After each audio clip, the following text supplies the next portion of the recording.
Since I have 63 plants and counting, I thought it would be fun for you all for me to take you on a plant tour today and give you some plant care tips. I won't take you through all 63 of my plants today. We'll just focus on a few. I don't know about you, but I love plants. I think it's because I've always been a true nature child, so to speak. As a kid, I would spend my time in the forests, and it's where I was at peace and happiest.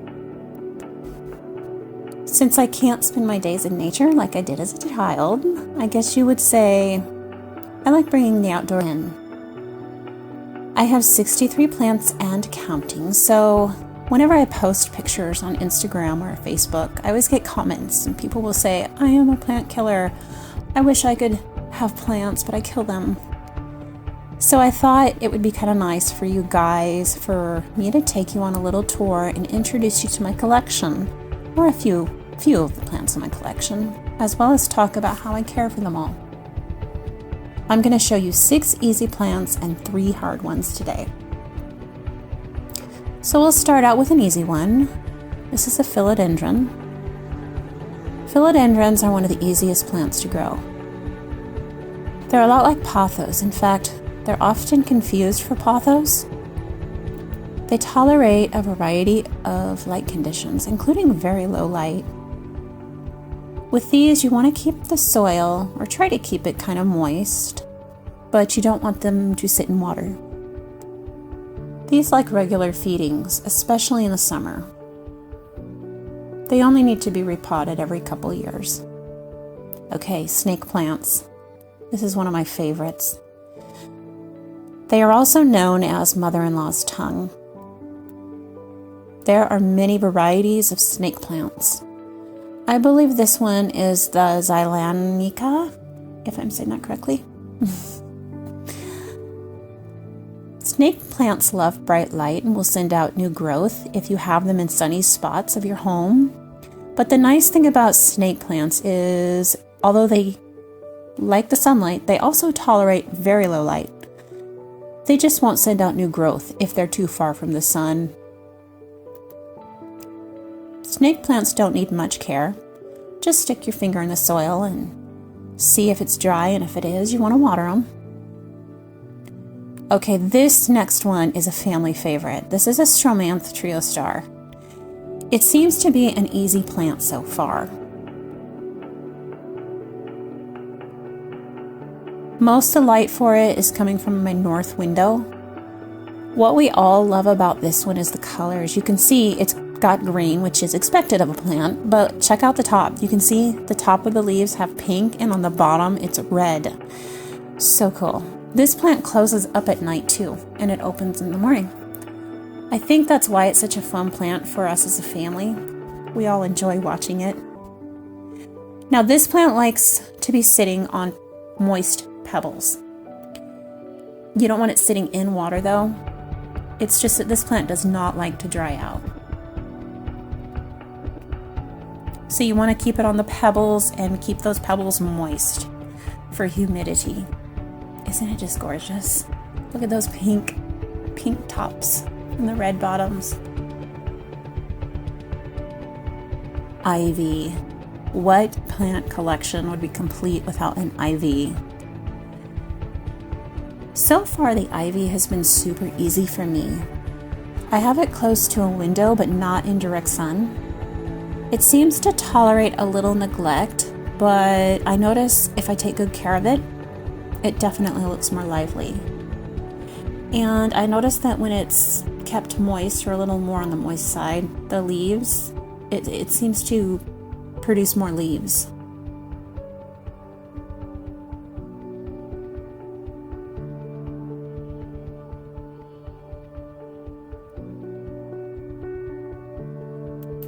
So next, we have a wandering Jew, and this is one of my first plants in our new home.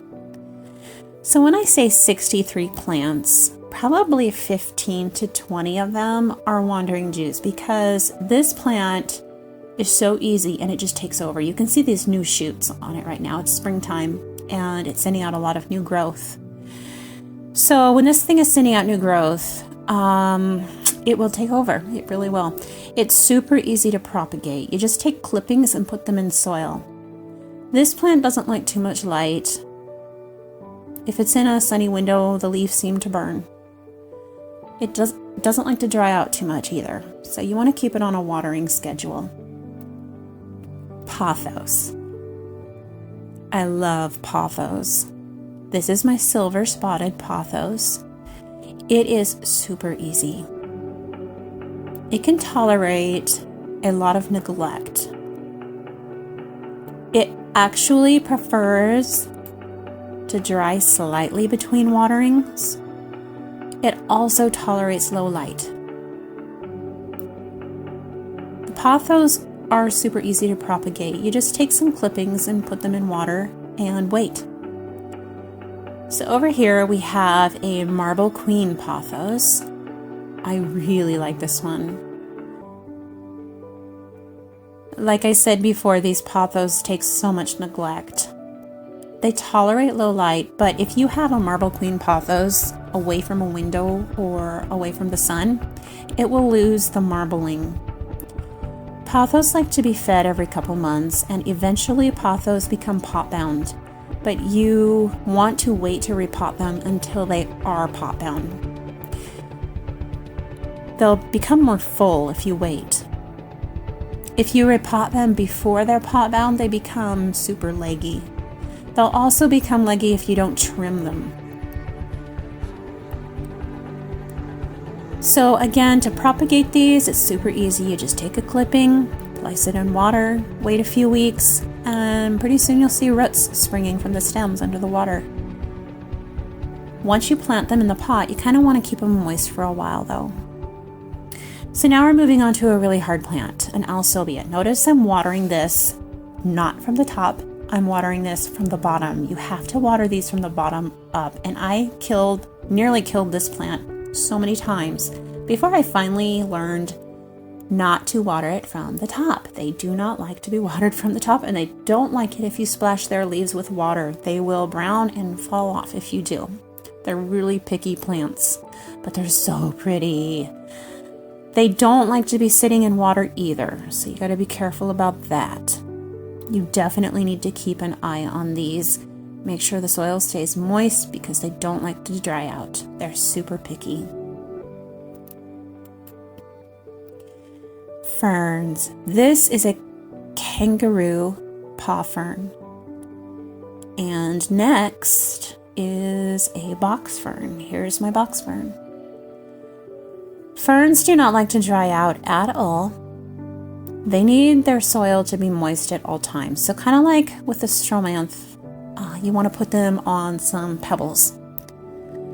They don't like to be sitting in water, which is why you want to put them on the pebbles. So I like to get those little pebbles that you find for aquariums and put them in their tray. And it helps keep them lifted up so you can keep the stones moist. And it really seems to help. They like that humidity. Ferns like to be misted daily, as well as watered well at least once a week, but you might check on them 2 or 3 times a week. They're definitely a high maintenance plant. You want to splash some water on them often. Ferns like a slow release fertilizer in the spring.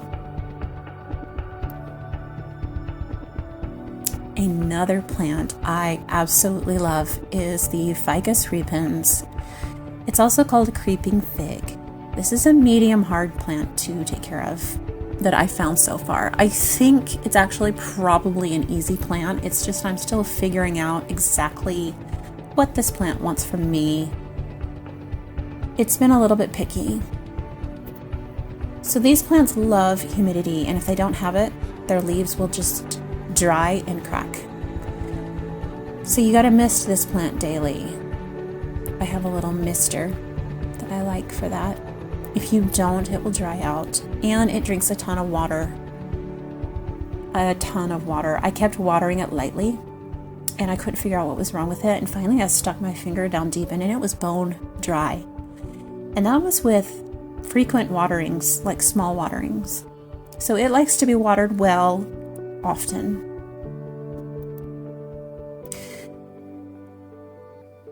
Again, the leaves got kind of dry on me.